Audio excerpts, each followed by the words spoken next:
Okay, a couple of things. Number one, it's Halloween, and I don't want to be negative, but I'm a little disappointed. No one in costume? You're expecting me to come in costume? Sorry, I missed my chance. Anyway, but it's all right. I forgive you, and I've decided not to dock your grade because of that. Couple of announcements. Number one, a reminder that we won't be meeting in person next Tuesday because that's election day, and I will have posted on D2L a recording of the lecture for that day. So don't come here, go vote. Number two, I've put a couple of things on D2L that I do want you to take a look at before the next midterm, not this coming weekend, but the weekend after that. One of them is in two parts. It's a documentary about apoptosis, and it's so schlocky and weird that you have to watch it. I mean, you can speed it up if you want to, but I do want you to read it, and I think I even have one question on the exam coming from this documentary. Anyway, I hope you'll love it. I also posted or made available now a link to a 60 Minutes episode about sexual orientation that aired some time ago, 20 years, some time ago, that I do want you to watch. And then finally, you don't have to watch that, but if you want to, I also thought I should post a link to a TEDx MSU talk I did some years ago that's about digit ratios and stuff like that.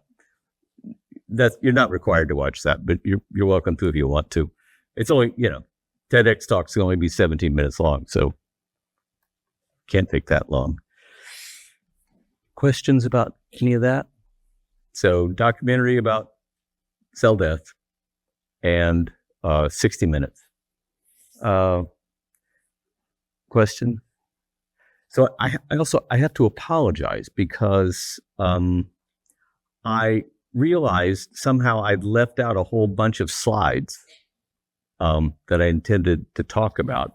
And so I just updated the class notes today, and D2L should have notified you about that, but it really was kind of at the last minute that I realized I'd screwed up there. So again, it's the problem of reorganizing the course a bit. So I do apologize for that.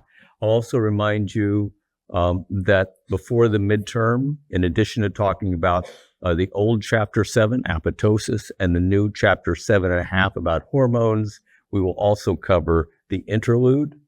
All that'll be before the third midterm. Not this weekend, but the weekend after that. Questions about that? Okay, well, when I left you last, I had done this odd study, which I really only did kind of on a whim, because it was so easy to do, and it would be so inexpensive. So it's, and I want to step back and say that sort of experiment of look for differences between gay and straight people. The major sources of funding for research in the United States would never pay for that. Never, right? And I would never I've had National Institutes of Health grants basically my entire adult life until very recently. And I would never use NIH funds for something like that because it would be seen immediately as political for the same reason those people called me and said, I know you're lying because you're gay and you're pushing the gay agenda on them. So you just can't use it for it. Well, but this experiment, the whole thing cost like $1,500 total. And because I taught an extra class at Berkeley, the provost there had given me a slush fund of a couple $1,000s I could use for research. So, well, okay, we'll use it for that. Questions about the study? And I'll just remind you that we looked at digit ratios and we found nothing on the left hand, but on the right hand, we found a sex difference. And we found that, you can't see it, of course, that down here is just listing the number of people. And we found that looking here, that gay women had more masculine digit ratio than straight women, but we found absolutely no difference between males that were gay or those who weren't. And that definitely ran contrary to people's expectations. Abner? You said as well the kids in the left hand. Well, have they succeeded? If you look in the left hand, you see that yes, the average is higher in straight women than in straight men, but there's no way that's statistically significant. Mainly because there was so much variability in the left hand of straight men. So you run a statistical test, and there's no difference there.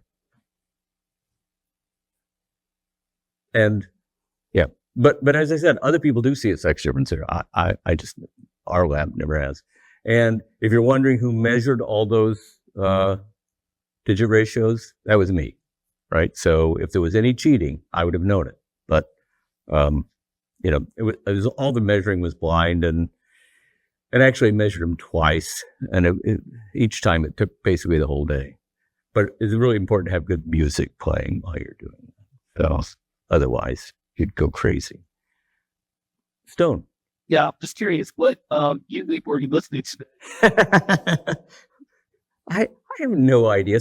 Something incredibly old and squarish, probably, stuff from the 80s. In the Bay Area, there's plenty of good radio stations too. So maybe it was the radio station. I don't know. But it was, the whole point was, yeah, never mind. Questions about that? Yeah. No. Do you know if why it's the right neck circlet rotate? Pardon? If there's a specific reason why it's the left-hand prostate benefits. No, I have no idea why that. And we're not alone in some people have even done meta-analyses where they look at lots of different studies, and the sex difference is always greater in the right hand than the left. And no one has an explanation with that. And I will tell you that eventually, years after this, when people looked in mice, and this was a bit of a surprise. I'd worked with rats and mice all my life, and I'd never noticed this is their shortest digit, and this is their longest digit. And this is the second shortest, and sometimes this one's longer and someone's that. I had no idea. But the sex difference was also seen in mice. So they did all the sorts of hormone manipulations you'd expect, and it responded that way. It turns out there are androreceptors in osteoblasts, the bones, the cells that make bones. And that makes sense to you because we've said several times that at puberty, gonadal steroids work on the osteoblasts to stop growing. And that's why when puberty comes, people's adult height slows down and eventually comes to a stop. Justin? It doesn't have anything to do with like left or right-handed.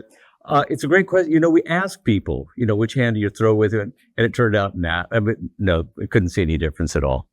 But remind me to come back to that when we talk about fraternal birth order, which you don't know what it is yet. So other questions like that. Well, okay, so why no difference between gay and straight men? If I really think hormones are important for, and another terminology I'll put here is sometimes, especially I've never done any work with trans, but sometimes it can be confusing to say whether someone's gay or straight. What does that mean, right? Depending on their identity. So a way around that is just to talk about whether people are sexually attracted to men, in which case we say they're androphilic, or are they sexually attracted to women, in which case we say they're gynophilic. Gyne as in G-Y-N-E, like gynecologist. And so you can make fun of me. The first time I saw the word, I just assumed it was pronounced gynecologist, right? But, and a friend gently corrected me, so. Okay, so the question is, if I think that being exposed to hormone steroids, and then later people would show that the sex difference, it's present in early embryos. So it's present like by the 14th week of gestation, when the whole embryo is only, this big, a few millimeters big. And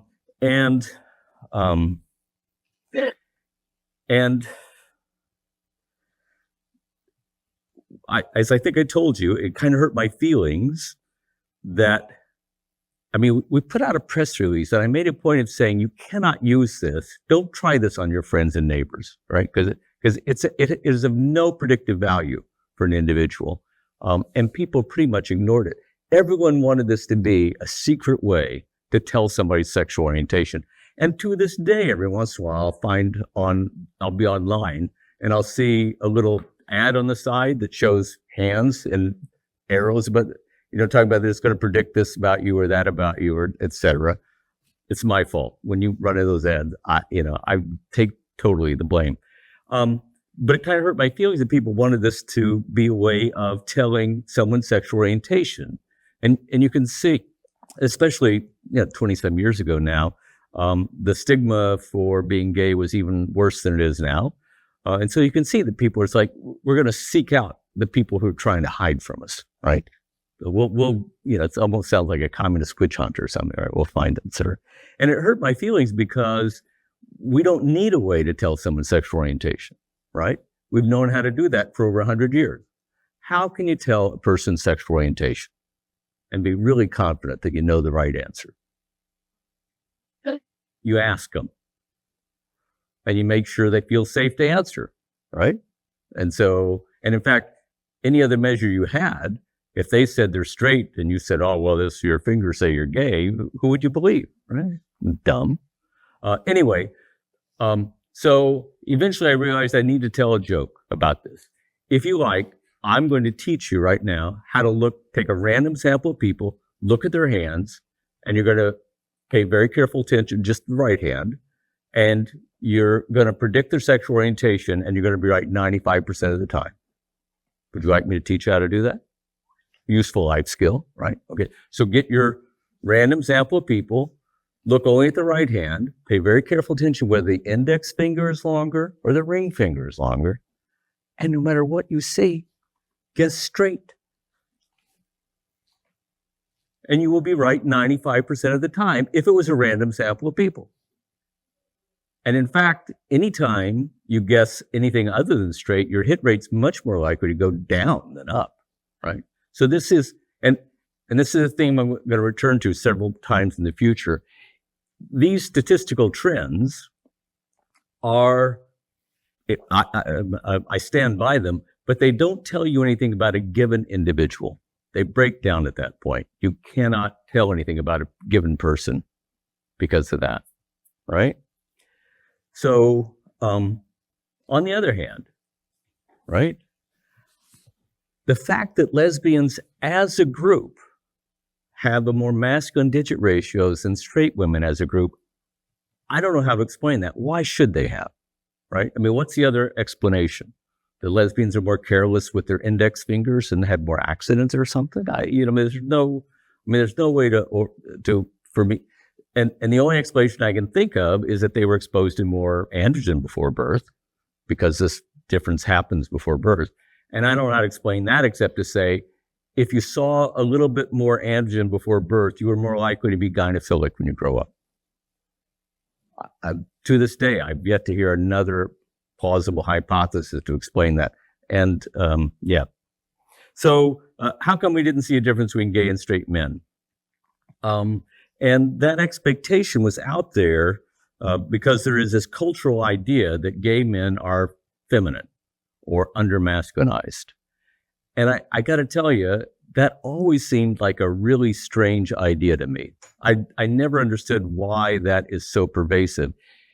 Partly, it may have arisen from late 19th century England, where a group of men who were at least bi, maybe gay, started dressing in a very, the so-called fop, the very feminine and flamboyant way. Think of Oscar Wilde, right, who apparently dressed that way, etc. But if you're a psychologist and you know about behavior, the idea that gay men are under-masculinized is kind of weird, because you've heard about sex differences in verbal ability. Women tend to be better, or sex differences in math ability. Used to be men were better, but that sex difference is disappearing in my lifetime. All those sex differences are tiny. The big sex differences in human behavior are all to do with sexual behavior. So these are D primes how many standard deviations apart the two means are for various things. So interest in casual sex. Do I need to tell you which sex is more interested in casual sex? You already know. It's a huge difference. Or attraction to older partners. Which sex is attracted to older partners? You already know. Which sex is attracted to younger partners? Well, it's the other sex, right? Or concern about the partner's status or wealth? You know which one. And then here are the ones that are huge. By the way, even this sex difference is much greater than any verbal ability or math ability ever was seen, right? It totally overwhelms it. Or frequency of masturbation or interest in visual pornography. That's the biggest one that I know of. And in all of those ways, gay men are totally masculine. If anything, well, they are at least as interested in younger partners, attractive partners, masturbation, visual pornography, etc., as straight men. So how would that work if the whole brain was being under masculinized, right? Why would you explain that? And so here's a cartoon I like to show that has to do with the sex difference. What are these sex differences? Okay, so we all know what the joke is here, right? And this is how big the sex difference in interest in visual pornography is, right? If we reverse the roles of the wife and husband, there's no joke. What would the joke be? What would she be looking at that she didn't want her husband to see?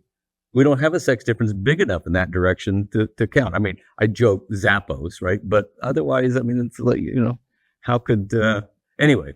And in that way, gay men are at least as masculine. And yet, we did go back and address the question. A postdoc in the lab, who's now off to Newfoundland, she gathered a big group of gay men, and sort of akin to trying to ask lesbians whether they consider themselves butch or femme. She asked them which position they prefer when they have sex with other men. It turns out some men prefer to have the insertive role, where their partner is inserting into their anus, and the slang for those individuals is their bottom. They prefer bottom. Other gay men prefer to be the one inserting their penis into someone else's anus, right? And they're known as top. And other people, are equally fond of either. And notice that if you ask people how often they engage in these kinds of behaviors, you're not really getting at the question of which do they prefer, right?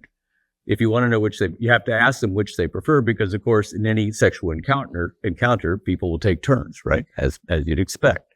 But what Ashland found was that the men who said they preferred being tops had more masculine digit ratios than all these are gay men, than the gay men who said they preferred being bottoms. And so it could be that there is some influence of differences in prenatal testosterone among gay men in terms of their sexual behavior. But whatever it is that caused them to be attracted to men instead of women, I have no idea. It cannot be due to being exposed to prenatal testosterone, because every man, gay or straight, that's ever been born had higher testosterone levels than any lesbian, right? So it's not a simple matter that if you got a certain amount of testosterone before birth, you're absolutely going to be attracted to women, right? Rather, what's different about gay men is it must be that we know their brains were getting plenty of testosterone, but for some reason, their brains did not respond to it in the same way that other men's brains respond to that. And therefore, they grew up being androphilic, not gynophilic. Questions about any of that? Yeah, just. Has there been any animal studies done? Like, it's the unreliability of digit ratios because of like natural variation in digit ratios independent of testosterone in the womb. If they given testosterone in the womb to mice or something. Well, I'm not sure if you're asking, are there other things that influence digit ratios? Absolutely, of course. I mean, so there's definitely a genetic influence on digit ratios in people and in actually no one's shown that in rodents, but yeah, our group showed that first. That if you compare monozygotic twins and dizygotic twins, monozygotic twins who have 100% of their genes in common have more similar digit ratios than dizygotic twins. Yeah. Even though that's not to say they're the same, because we also talked about pairs of monozygotic females where one's gay and the other's straight, and they had different digit ratios. So there are definitely other influences on digit ratios, and that's one of the reasons why they're so noisy. So have they done an animal model of like administering testosterone and seeing how sex behavior? Yeah, it's a great question. So you need to take Neuroscience 310 next fall. Here's the problem. So I've watched a lot of rats and mice and guinea pigs and blah, blah, have sex. And some of my rats, the males, they like to mount. Any animal you put in their cage, they will eventually try mounting it a few times because you never know, I guess, right? And females, if they've been primed with hormones, they'll show that lordosis response even to me, right? And so I don't think my rats have a sexual orientation. Some rats like to mount, or some, I have no idea what they like. Some rats are prone to mounting, and some rats are prone to showing lordosis, but I don't think they care who their partner is. It takes a certain amount of cognitive ability to care who's doing exactly the same thing to you that another person might do instead. Right? Pheromone, but Well, don't bring in pheromones because don't make things harder. Rats and mice will still that's a can of worms. I don't want to answer that. But and I haven't forgotten that you have a question over here. But what I will say is that that in that regard, humans are totally different, right? Most humans don't care which particular act they're involved in as long as it's with the right person. And in fact, it might be very different sexual behavior, right? It's not the same old, right? He mounts, she shows lordosis. And all that takes a certain amount of cognitive load, right? In terms of, and I won't get to talk about it. I'll be talking about it in human sexuality next time, but I think there's pretty good evidence to think that the whole idea of sexual preference for who your partner is, that probably arose in the common ancestor to the old world monkeys and apes about 25 million years ago. And probably the reason it arose was because there was suddenly a loss of pheromonal input. That's one hypothesis. Anyway. Okay. I'm curious, were only like monosexual where people only like one gender, the opposite gender used, or were bisexuals? So let's see, and this is really fascinating, and I don't know how aware of this you are. When we did this in 2000, we had almost no one report being bisexual. Almost no one. That wouldn't be the case if we did it today. You can't. I mean, I don't know what your results would be if you get it today, because one of the things we know is more and more people are identifying as bisexual. And, and then you have to, we didn't ask anyone if they were asexual, right? So, yeah. So, I don't know. Kind of love getting this, this related to changes in testosterone. Well, suggest that might be one influence. Yeah. You say it doesn't suggest that 4-point gain now. I don't think so because all gay men had loads of prenatal testosterone. If they hadn't, when they came out, the doctor would have said, "Congratulations, you've got a daughter." Right? I mean, we know that we have their genitalia to tell us they got loads of prenatal testosterone, and yet they're not attracted to women. My theory is just looking at this. Since as with the word digit ratio, I would say theoretically top is closer to having sex with a female. So is it all right? Let me rephrase that. Associated with more like having sex with a female, you're suggesting that the tops might be more comfortable in the male gender role, that they might be more aligned to. Pardon? Masculine like the bottoms. It's like I should have paid you to ask me that question, because the next question she also asked these people was to ask them to report how their gender conformity when they were children, and I don't have the graph here, but on average, tops reported having more gender conformity, or the way these things tend to be spoken of, is bottoms were more likely to report non-gender conformity as children than tops. And in fact, there's, a noisy but statistically significant relationship between, again, only in the right hand, the more masculine, the more feminine the digit ratio, the more gender nonconformity they reported, both as recalled childhood and as they tell us about adulthood.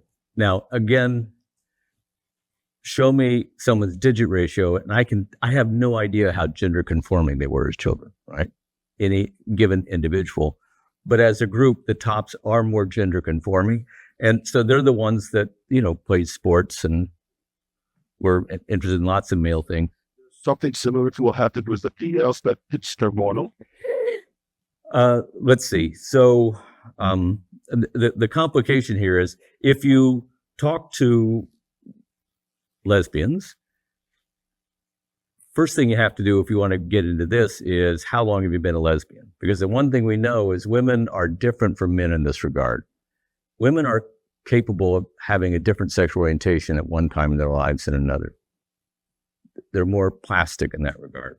So there are loads of lesbians out there who were straight for a while, got married, had kids, got divorced, and later fell in love with a woman, and now they tell us they're lesbians. You don't see that in men. Not in your generation, but in my generation, there are all these husbands, fathers, who suddenly reported they were gay, right? That was a thing for a while. But when you talk to those individuals, they were always attracted to men. They were just trying to conform, And mores changed, and so until the point where they felt like they could come out and change their lives. But for women, the conversion is genuine. So I'm sure that many of the lesbians we had whose digit ratios we measured, I'm sure they had no extra prenatal testosterone before birth. They got there another way, because we didn't ask them how they got there. We didn't ask them, have you always been attracted only to women? Right? But the digit ratio was half what's more, which is good, right?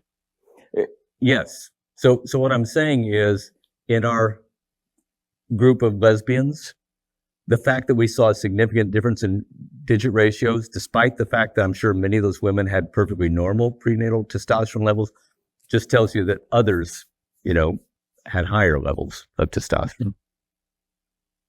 Just how come they see a difference between gay and straight women that are bigger digit ratio, but there's also a difference between femme and butch, but you don't see a significant difference between straight and homosexual men? correct.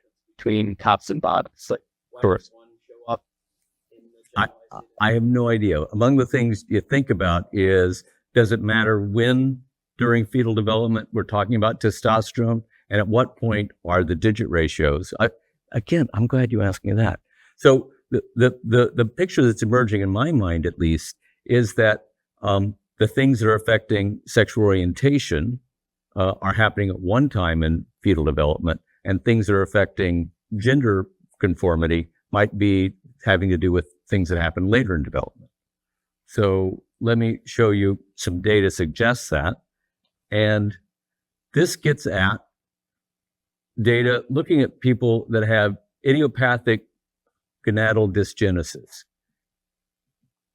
That's the more generic name, but Kallman syndrome that we talked about before the young man who never went through puberty, and it wasn't until he grew up that he learned he had Kallman syndrome, and that explained why he couldn't smell, because his GnRH cells never got into the hypothalamus and he never started releasing gonadotropins. Remember that?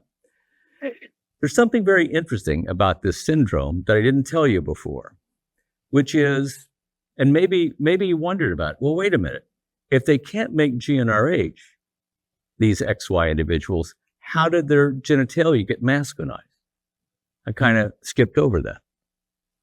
And the answer to that is, during the first trimester of fetal development, none of the fetuses are making gonadotropins. So where's the gonadotropin coming from? Mom. If you've ever taken a pregnancy test, it's measuring for human chorionic gonadotropin, HCG. It's called a gonadotropin because it acts on gonads. So in early fetal development, the individuals are being exposed, males, XY individuals are being exposed to androgens because the mom's providing, or actually, I should say, the placenta is providing chorionic gonadotropin, and it's driving their testes to produce testosterone. Everyone get that? And likewise, in XX individuals, to the extent their ovaries are producing the estrogens, it's because they're being stimulated by gonadotropins. And the individuals don't start making their own gonadotropins until about the 15th week of gestation. You follow that so far? So we can compare males and females with this syndrome and several things that come out. So here we're keeping track of, for the same thing, we're keeping track of testosterone levels, androgen levels for XY individuals with IGD. They have a big spike in androgen levels early in life, and that masculinizes the genitalia. When they come out, the doctor says it's a boy and everything's fine, right? Until later. But these individuals will not see any testosterone in the second half of pregnancy, and they won't see any testosterone in the first few months of life, because it turns out there's a little mini puberty that happens after birth, where human babies, if they have gonadotropins, will release testosterone. And it doesn't seem to affect genitalia, as far as we know, right? But it's the difference between them. How's that? So these are very interesting individuals because their brains are getting exposed to androgens early in development, but they're not seeing the normal androgens in the second half of the development, and they're not seeing that early androgens in the first 6 months of life that other men are exposed to. And so David puts here, examine those men. First of all, the vast majority of the men are straight. They are attracted to women. Okay? So that sort of suggests that becoming gynophilic depends on how much androgen you get exposed to early in development, right? Which may be when which it seems to be when the digit ratios are sensitive to it too. But he asked another question of them, which is, he asked about gender nonconformity. And so in two different samples of men with this condition, he's comparing controls. And here we're giving you, the data so you can see how noisy it is. And he asked about childhood gender conformity. And it turns out that these men with IGD were less gender conforming when they were growing up. And so we think that it's testosterone early in fetal development that has any effect on the brain to encourage gynophilia, and that testosterone in the second half of the development, maybe even neonatally, is pushing the brain just a little bit further along in terms of gender conformity. This has consequences, as you might think, for possible influences on gender identity. But I'm not going there. All these men regard themselves as male, and they're all attracted to women, but they weren't all, gender conforming when they grew up. So far, so good. And it's a subtle effect. Again, you can't if you hand me someone and say this XY individual had IGD, I can't tell you whether they were gender conforming as children or not, right? There's no predictive power for an individual. My gender conforming well growing up. Well, it's a checklist. You ask them things. Did you like to play with dolls? Did you like to play sports? Did you prefer to play with girls or did you prefer to play with boys? Did you like rough and tumble play? Did you sometimes wrestle? I mean, fill it in. I mean, this is another huge sex difference, right? It's probably the biggest sex difference in children is the difference in rough and tumble play. And that sex difference is also seen in rats and mice and sheep and monkeys and in animal models. It's absolutely sensitive to prenatal testosterone.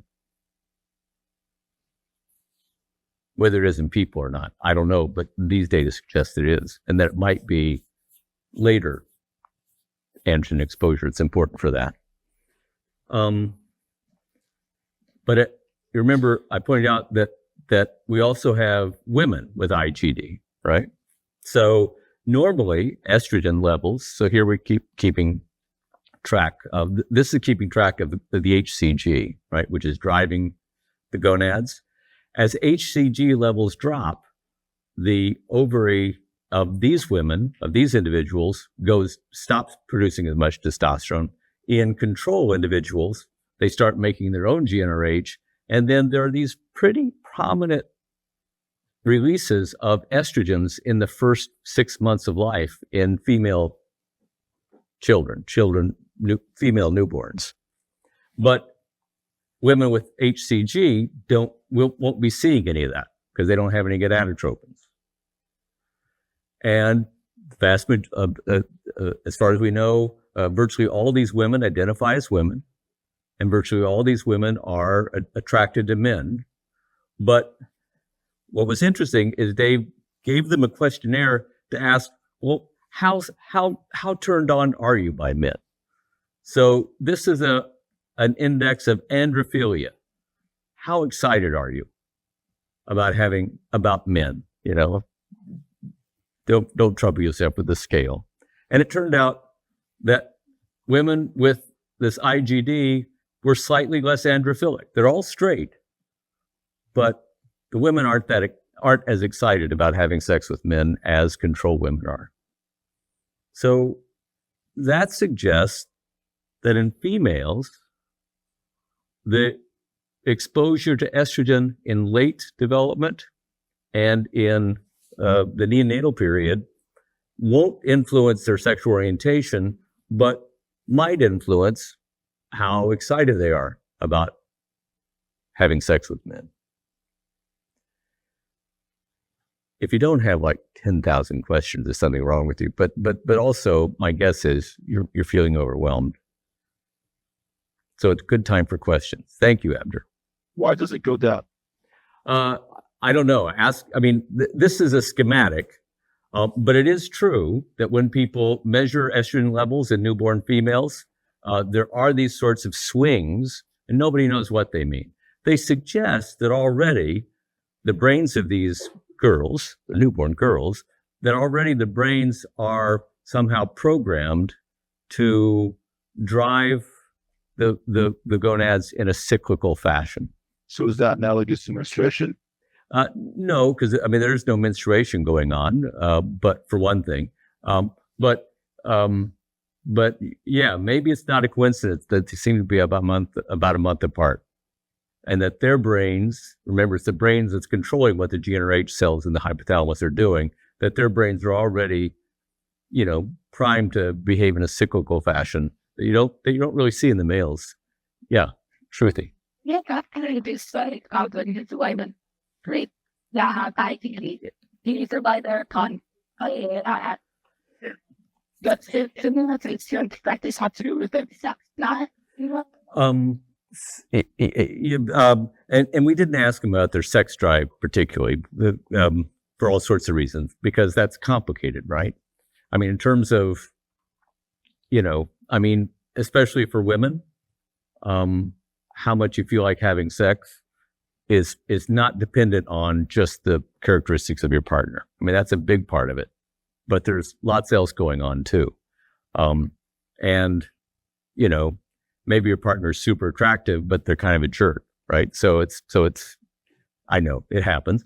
I think what we would say is that, in this case, they're still attracted to men, but they're not as attracted. I'd love to know, as they get older, are they more likely to switch sides, fall in love with a woman? When you see the 60 Minutes episode, you'll see a discussion of how some people, you know, could fall in love with anybody. But yeah. Okay. Yeah, too much. I will, though, just say, and this gets at Abner's question, and actually Justin's too. Surely you've noticed this already. There is no biological variable, no behavioral variable that responds to only one thing. That's dopey. How would that be possible, right? Whatever behavior you're talking about, there are going to be many genes that play a role in it. And if you manipulate those genes, you're going to have an effect on that behavior. Same with any structure, right? You can't make a body with genes alone, right? You got to have ribosomes and proteins and nutrition, and so there's no behavior that is entirely dependent on the genome, and there's no behavior that's entirely dependent on prenatal testosterone. I mean, that just strikes me as such a naive idea. So no one is saying that whether you're attracted to men or women depends on how much testosterone you got exposed to before birth, right? But again, I don't know how to explain those differences between groups, except to say that if you're exposed to more testosterone before birth, you're more likely to be attracted to women. Right? And just as, you know, if you show me a group of 14 and 18-year-old girls, right, I can't tell you who's one or the other just by their height. But the fact that they do differ in height on average, that means something, right? What does it mean? Well, the 18-year-olds are older. They've been growing longer, right? And that's a real, there's got to be something behind that difference in average. Okay. You all right? Good. Eric. There was kind of really become more, they're going to become more broad. Are there, I'm sorry. These are going to be involved with by people in terms of like, or is it going to become more of a spectrum? Like, how do you visualize? Because I'm thinking in terms of science long term, like what it's going to look like, because all our studies are based on what we thought, but now it's different. So the fact that there's such a big shift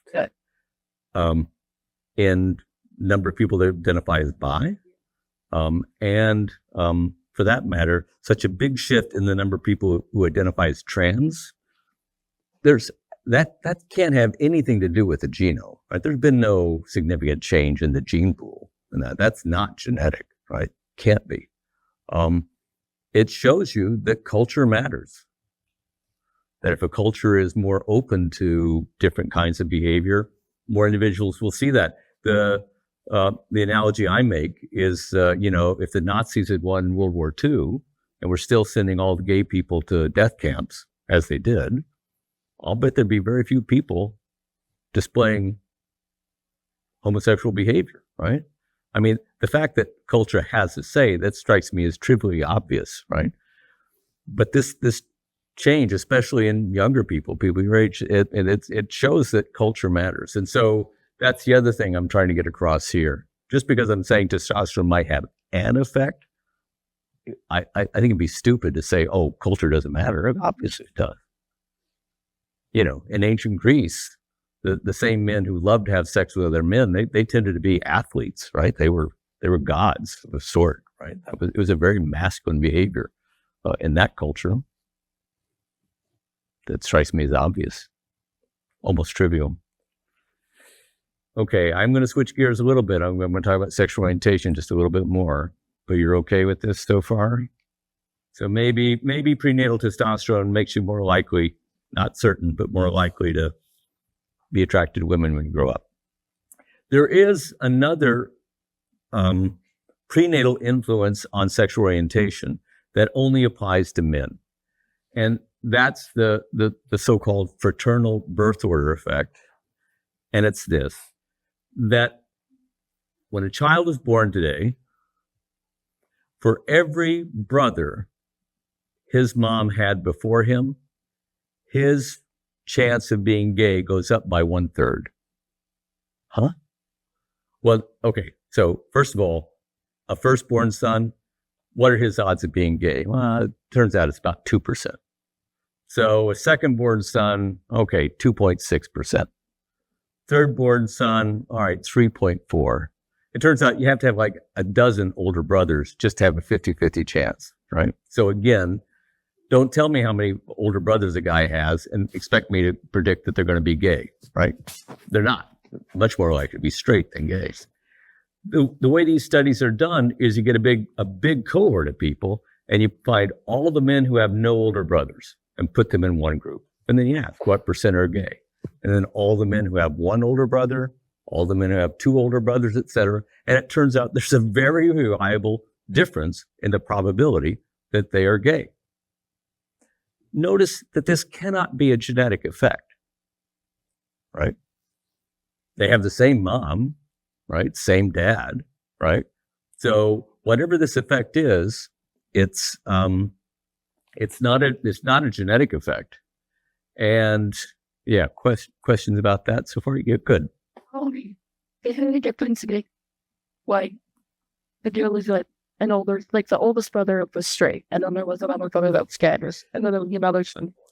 This is a great question. So you're asking, I mean, does it come to a point where the mom, it's like her body changes and now she's only going to produce gay sons, right? That'd be kind of cool. No. It turns out that the odds of the third son being gay, that has nothing to do with what the sexual orientation of his two older brothers were. And you haven't asked yet, but older sisters don't matter. Younger brothers, no effect. Younger sisters, no effect. Loris. What if the firstborn son is gay? What if the firstborn son is gay? And often they are. And I know the firstborn and gay, and the second one is not. It's a great question. How many of you? No. Anyway, all of you know a gay guy, and the odds are he has no older brothers. But there's a frequency effect here. What's the most common son born today? Is it a firstborn son, or a secondborn, or a thirdborn, or a fourthborn? What's the answer to that? Firstborn, because there are plenty of families, they only have one, especially now, right? There are more firstborn sons than any other kind of sons in the country. And so odds, and especially now when people aren't having 9 kids, right? It's very unlikely that at least one time when I did a study, it was hard to find men who had 3 older brothers. That's pretty rare in this society. But although you ask yourself, what groups in the United States tend to have large families and therefore would expect to have more gay sons? Anyway, so your observation is absolutely right. So again, and I think I have it up here.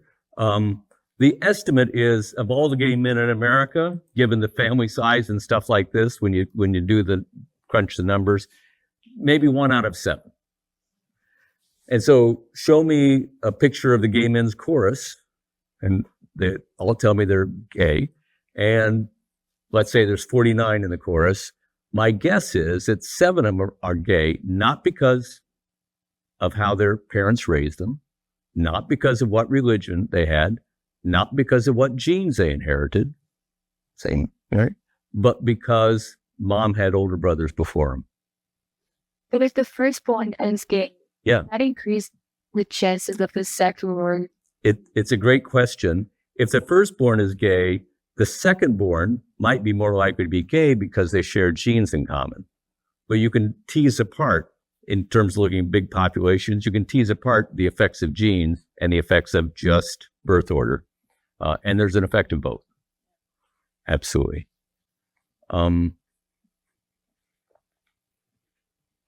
Okay. Other questions about that? And presumably, as family sizes keep getting smaller and smaller, it's going to be less and less relevant in our populations. Because I don't know if you've heard yet, but you've all heard about the world population boom that's going up. Yeah, in about 30 years, it's going to go down just as fast. And I like to think contraception is the champion of that. I think that's probably a good thing. And, all those women, China right now is trying to, after having spent decades discouraging women from having children and never to have a second one, now they're trying like mad to come up with incentives. Please, have more babies. And the women aren't going back, right? None of those things are working. Once they have contraception, that's the end of that. Anyway, so you'll live long enough to see it. You'll live long enough to watch the population start to plummet. I won't, but there you are. But the demographics are very straightforward. Come on, more questions. Obviously, I love this stuff. Good. Your more slides. You told me to remind you about handedness. Oh, about handedness. Oh, yeah. So, thank you. Number one, did I include this slide? Yeah. The first thing you might think about is that the older brother effect might be a socially mediated effect, right? Maybe having older brothers around, they suppress you, right? And they're mean to you, and okay, the macho son role is taken, so you take on a different role, and maybe somehow that leads you to be gay when you grow up. But it turns out that older stepbrothers have absolutely no influence, and older brothers who were raised apart have just as much of an influence on the likelihood of being gay as older brothers, biological brothers who are raised with them. So it's not a socially immediate effect. And then to get to your question, when we took our data set and gave it in a collaboration to Ray Blanchard, who discovered the fraternal birth order effect, we were so glad we asked people if they're right-handed or left-handed, because it turns out the fraternal birth order effect, it only happens if the individuals are consistently right-handed. So if they're left-handed or they do some things with the left hand that aren't, then it turns out the number of older brothers has absolutely no influence. So something about having your brain organized in a right-handed fashion makes the individual more susceptible to the fraternal birth order effect. And of course, anyone know why so many people are right-handed? You're in good company. That's you and 7 billion other people on the planet. Anyone know? Yeah. So, and this is, you're a neuroscientist. How come language is almost always in the left hemisphere? Does anyone have an explanation for that? No, nobody knows. It's just a fact. Nobody can even come up with a way to ask the question, what might have caused it? We're totally at a loss for that. Likewise, the fact that the fraternal birth order effect doesn't work on lefties, I don't know. Does that mean to the child born after? Is it as if the left-handed child was never born as far as the fraternal birth order? Will this get at it? If the older brother died before the later brother came around, they have just as much of an influence. So it really seems to be whether mother carried a son before, whether the son survived or not. Either they're left-handed. People have looked for a fraternal birth order effect on handedness and no, there's none. Handedness is still, there's a genetic influence, right? There's certain genes, there's an association with genes in that non-right-handedness runs more in some families than others, but but clearly there's no individual gene for it. How about, Have there been any studies to do associated between domestic sexuality and between handedness, and women are more likely to be lesbians or something? it's Have there been any study? absolutely, yes.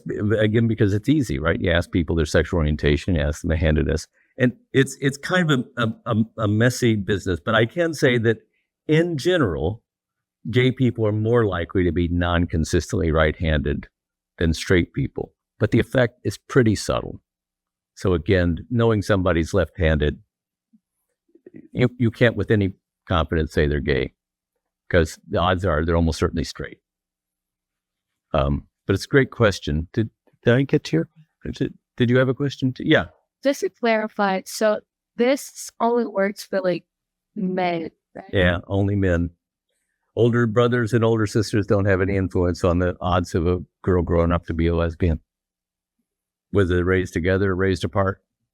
And that's and the fact there aren't social effects, always strikes me as kind of strange. I mean, you'd think there would be, but no one's been able to document it. Yeah. With the finger-digit ratios of the first and say second son. Oh, Makes a difference. don't go there. In the original report, we found men with 2 older brothers had more masculine digit ratios than men with no older brothers.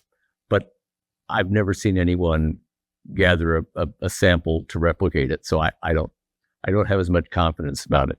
But Erica, Do you have a theory as to why there's less research done on lesbian women, like what there is to male gay men? oh, There's sort of well, let's see. I don't know. I don't know if there's less research done on lesbians than gay men. Certainly, one of the things that was driving a lot of research for gay men starting in the 80s was the AIDS epidemic, right?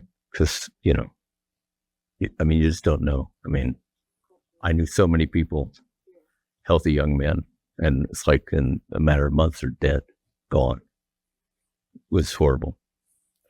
Anyway, and it was for that reason. I guess I haven't talked about this, have I? Interesting. When Simon LeVay looked at the SDNPOA of gay and straight men, he found that, that the SDNPOA was smaller in women than in men, and it was smaller in gay men than straight men. The reason he was able, but I told you the SDNPOA is just the size of a grain of sand, right? How was he able to look at so many brains of gay men? Because they were dying like flies, and so there were plenty of postmortem material. There's no such database for lesbians. They tend to live nice long lives. Yeah. And happily, the deaths of anybody from AIDS is practically gone now. I mean, if you have the money or the right health insurance, you can stay alive with it. Yeah. so. Even though they said that prenatal testosterone rate, if they were attracted to women, and that can be for women and men. Yep. But there's no, like, having an older brother doesn't change anything for women, and doesn't. For women? Yeah. He said that there's all. When Ray Blanchard has looked for it, he found no influence, neither older nor younger brothers. So, yeah. The best hypothesis that's out there. Oh, yeah. So this fraternal birth order effect, it's very strange, but it has to be that the mother is remembering, right? It's her body that somehow is remembering how many sons she's had before, and it's doing something to subsequent sons to make them more likely to be gay. And Ray Blanchard has what he calls the maternal immunization hypothesis, and he's pointing out, and I think I'll show you this now. And it was very much an analogy to what was known about Rh factor. So a crash course in Rh factor.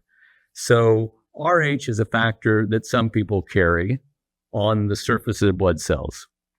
And we say that they're Rh positive. Other people don't have that protein on the surface of the blood cell, and we call them Rh negative. And in the 20th century, people realized that sometimes when an Rh negative mother was carrying a child that was Rh positive. If it was the first child,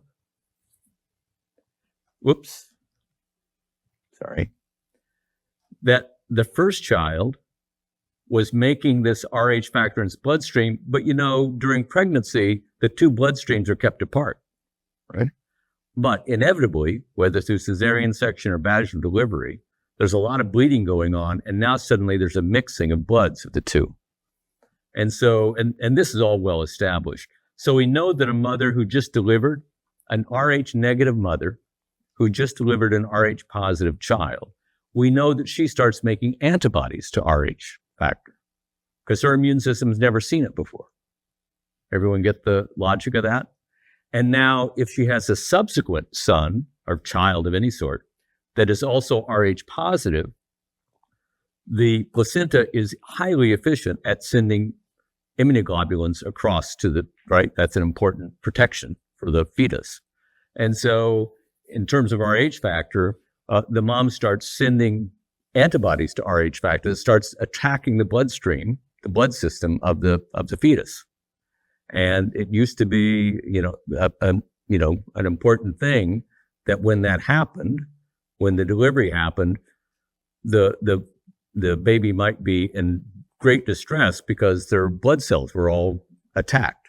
And so for a long time in a situation like that, the Rh positive newborn that was delivered by an Rh negative mother, they would do an entire transfusion of the whole bloodstream, right? Total blood transfusion. And then after you get past that initial attack, once the baby's not with mom anymore, there's no more antibodies and they make their own blood cells and everything's fine, right? And how many of you have heard of that? There used to be Rh positive, yeah. In affluent places like ours, it isn't a problem anymore because every birth center, if the mother is Rh negative, as soon as the baby is born, they will inject her with antibodies to Rh positive factor so that any Rh positive from the newborn in her bloodstream will be sequestered by those antibodies and therefore will never awaken her immune system. Everyone gets this stuff called ROGAM, right? So they get it from horses. Okay. And you might ask, well, they don't need to they should only do that if the dad's Rh positive, right? Well, I suppose they could ask, but no, that's not the right answer. If she's Rh negative, you give her the ROGAM. You don't bother testing the husband because what if the husband's not the father, right? Or even ask. It doesn't happen often, but it happens once in a while. So all Rh negative. Oh, and in those days, it was especially important that the Red Cross always have on hand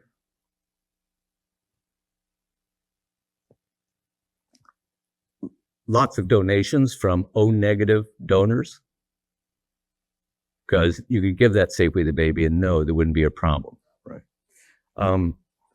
Not so much anymore.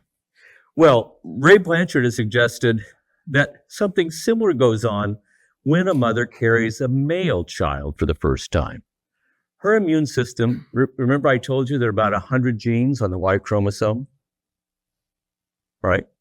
And her immune system has never seen those proteins. And therefore, when she's carrying her first son, she doesn't see them either. But once the son is born, inevitably the mixing of bloods, now her bloodstream has within it some antigens that are specific to males. And now she'll start making antibodies to it. And so a subsequent son will be exposed to the antibodies she made to those male-specific proteins and could affect their brain development. And it turns out that they found evidence that mothers who had produced a gay son through this mechanism, that they were more likely to be carrying antibodies to a particular protein called neuroligand 4, Y. Turns out one of the 4 neuroligands is carried on the Y chromosome, and the male version is no female makes it because it's different from the X version. So the hypothesis they're putting together is, and what does neuroligand do?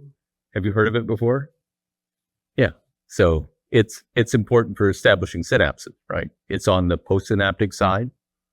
So you can imagine that if the fetus is being exposed to these antibodies before it's born, that it could influence neural development if it's interfering with certain synapses being formed. Yeah. Will that make your chances of coming out gay after the third child equal for the rest of the kid?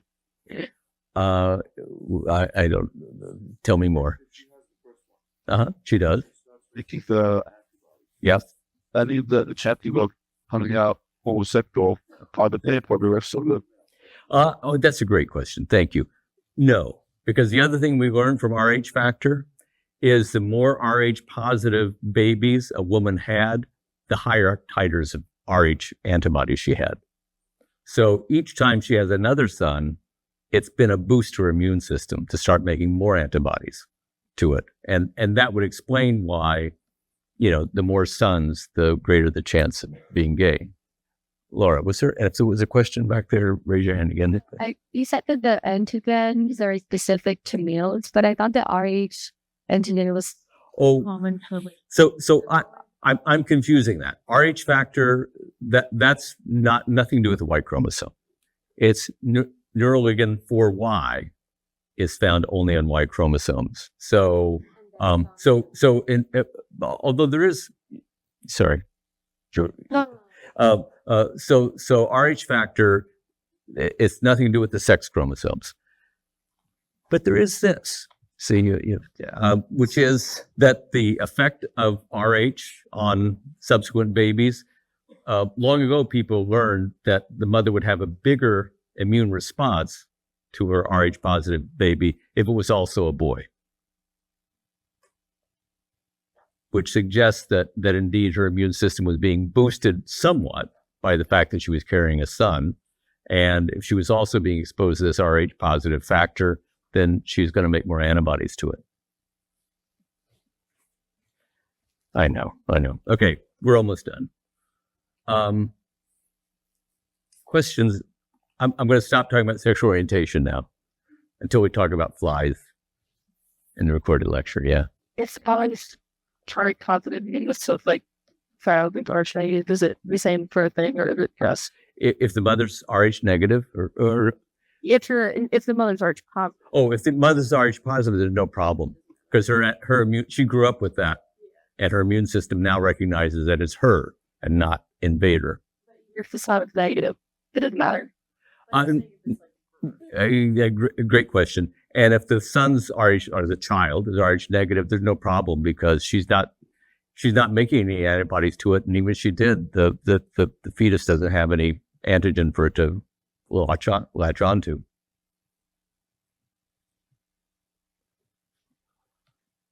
Okay, didn't mean to talk about Rh factor quite that much. I'm going to switch gears a little bit to wrap up this part. I guess I'm not. Okay, so I'll remind you that I'll record a lecture for Tuesday, and it will start here. So more questions about what we had so far? Okay, so Tuesday, don't come here, but sometime over the weekend or sometime before we meet on Thursday, do please listen to the lecture that I'll record and put on D2L. And we will almost certainly start with a Kahoot when you come back on Thursday. And then we will finish chapter 7.5. Yeah, I'm trying to get... Next Thursday, we will finish chapter 7.5. We will do the interlude, and then it'll be that weekend that you have the third midterm. You see? Okay? All right. So be sure to vote Tuesday. If